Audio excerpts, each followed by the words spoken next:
If your sago palm is covered in pops like this or offsets, don't just pull them off and throw them away. Let me show you how to turn them into healthy new sago palm plants. I have a video where I show you how to carefully remove them. So here are the next steps once you have your sago palm offsets, also called Cycas Revoluta, ready. I have the bigger pops in separate plastic containers, and the small pops are together in an aluminum tray in the back porch in the shade. I removed around 10 good sago palm offsets in all kinds of sizes. Some of these pops were too damaged to even try, so here are the good pops I consider very viable, and I'm going to let them dry for a few days.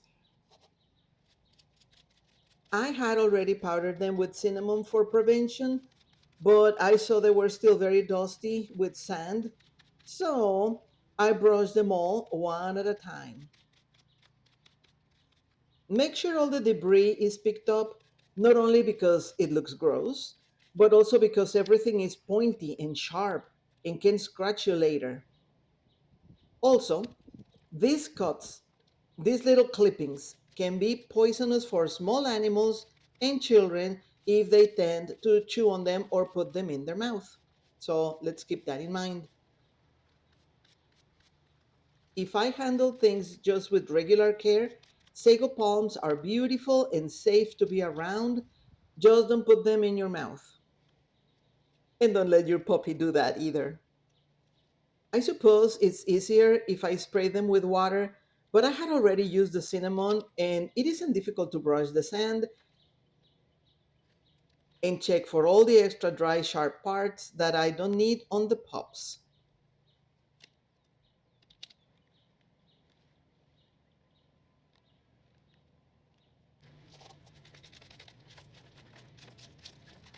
When propagating, do as many as you can so you have a good percentage of success. Not all the propagations are successful. I put a bunch and I just get a few, and sometimes if the squirrels help me, I don't get any. But I have heard of some liquid that seals the open cuts on the sagos in the pops, but I have not used it. So if you know about that, let me know in the comments. I always love trying to learn new things.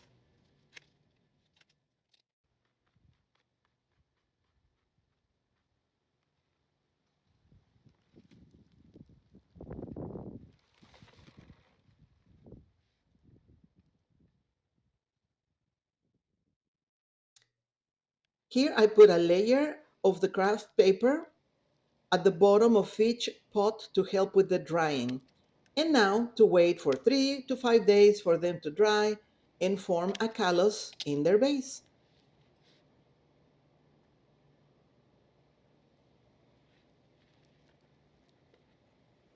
If you're enjoying this video, I'd love for you to hit the thumbs up and tell me from 1 to 10 how much do you like the Sago Palms.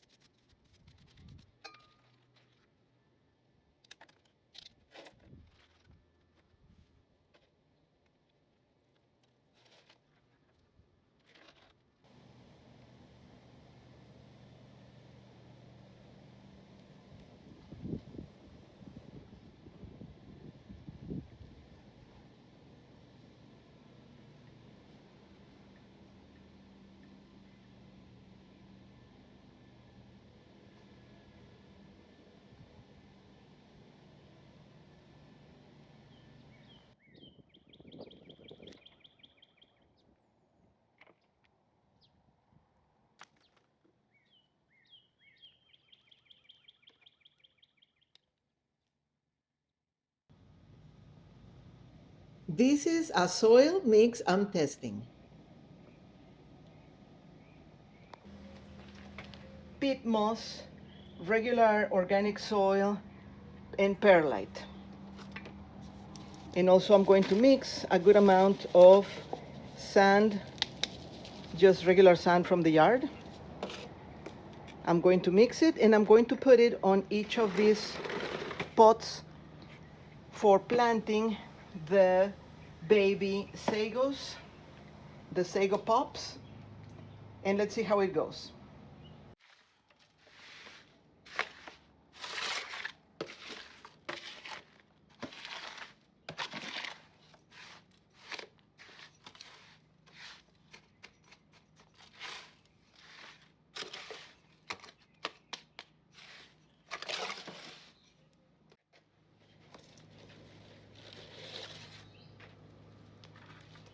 You're supposed to remove the fronds from the Sago Pups, but they have been in here over a week. It was longer than what I was expecting, but we had a storm and then I got busy. So right now we're just checking. These are very hard. This has a bit of a root, I guess. But anyway, you can cut them. You can test like I will to remove some of them but leave most of them. And I know the energy will go into the fronds and everything else, but I like them like this. Whenever they get brown, I will clip them.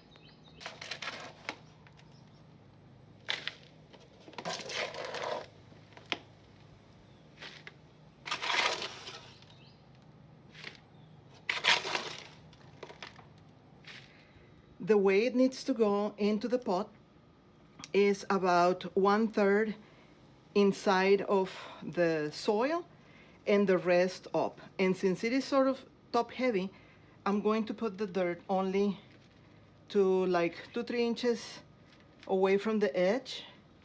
So the Sago Palm will be sitting pretty and having some support around.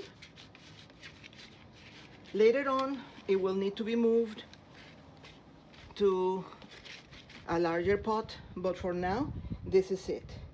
It's sitting, it's supported, it has soil, and I'm going to do everything else for all of the other Sago Palms that I'm potting today, and then I will water them all. This one seems to be rotting, but it's still not too, mushy. It's not mushy at all, but it's kind of soft. I will take the risk. So this Sago Palm is going to go into the soil, and I'm going to put a marker or something so I know that this might not be so productive, but I want to test it. So this is the pot, 1/3 in the soil.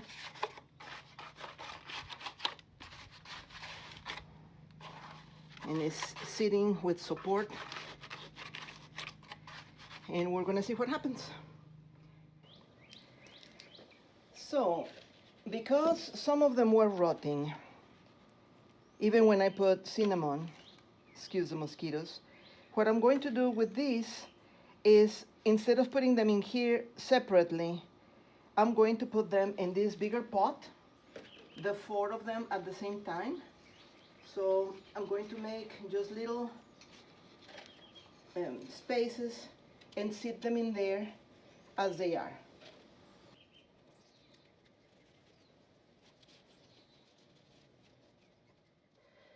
For this particular Sago Pop, since it was rotting at the base, I am going to be chopping it and restart it.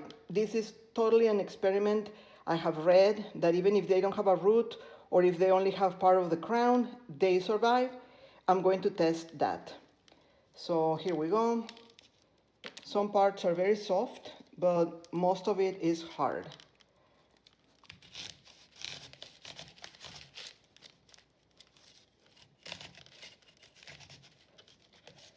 It's quite difficult.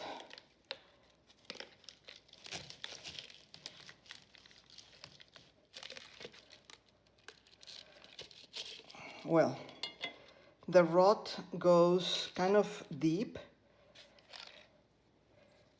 So at this point, I don't know what to do, because if by removing 2 inches of the base, I was not to find rot, I would go with more confidence. These are not exactly gardening tools. I'm just grabbing different types of knives. I'm going to see if I remove this center, and all of this is in the name of science. Let's see, did I remove it? Seems like I did. Now, because this is already delicate enough, I'm going to chop the leaves to pretty much the minimum expression, which is about 1 inch or 2, just because I'm fancy. Instead of chopping the whole thing, I'm just going to leave just a little bit. And so what I'm going to do is I'm going to sit this first to dry and form a callus if possible. And then I'm going to sit it among her other siblings. Actually, all of them are sisters, because this is one important, interesting point. A female sago only makes female sago pups. A male will only make male pups, which is very interesting to me. I thought it would be like whatever it is, but apparently that only happens from seed if both sagos, the male and the female, are in a vicinity, and so they can fertilize. When the male and the female sago, Cycas Revoluta, are in the vicinity, they can make a seed that is viable to make a random sago palm, either a male or a female. But when they come as a pup from under the mature sago, it's only the same clone as the mother plant or the parent plant.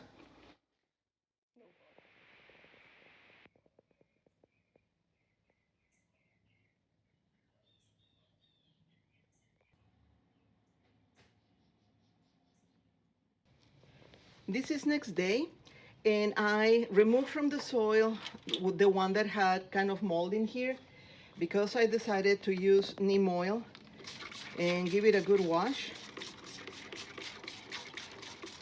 I made another video on another one of these Pups, Sago Palm Pups, because it was a different problem or more intense problem. So at that point, I decided that this little propagation of the Cycas Revoluta was going to need help. So here we are. I gave it a good wash, and I'm going to put it back in the soil, about 1/3, not more than half, inside of the soil.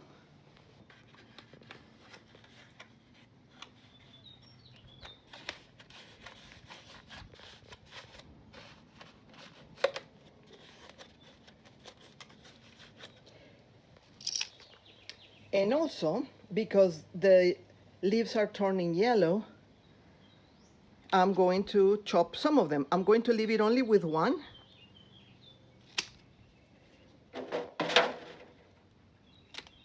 I don't like it when people remove all of them.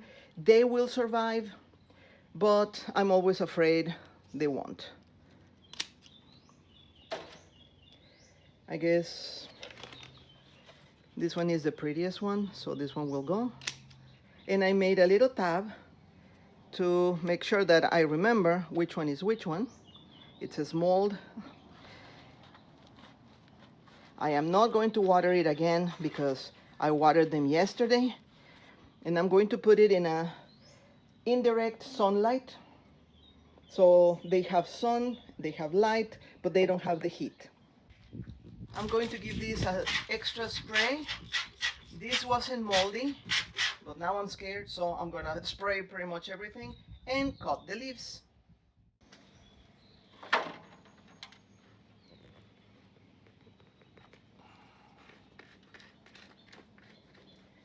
About 1/3 to half the way of the body, of the trunk of the sago pop. No more than half, especially because these are smaller ones. If it was a mature plant that you're replanting, then you go only 1/3 or so of the plant.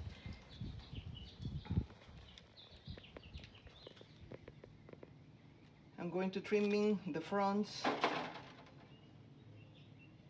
even this super tiny one. I decided after yesterday that I'm only going to leave them with one, whichever looks better. So the Sago Pop is not spending too much energy on the leaves and everything else. And that one is done. These little bugs are in the rotting part of the Sago Pop, and I'm sure they were the same reason why the other one rot completely that I recorded in a previous video. I don't know what they are, but they are tiny. I removed all the rotting part. Looks almost like a pineapple. But anyway, at this point it's just an experiment to see if they're going to make it or not. So, time will tell. It can take Sago palms or offsets around 3 months to 10 months in some cases to root. The important thing is to keep a close eye. Don't let them get too wet or too dry in direct sunlight. And it is okay to keep them only in sand or lava rocks if you have them. But the most important thing is to be patient.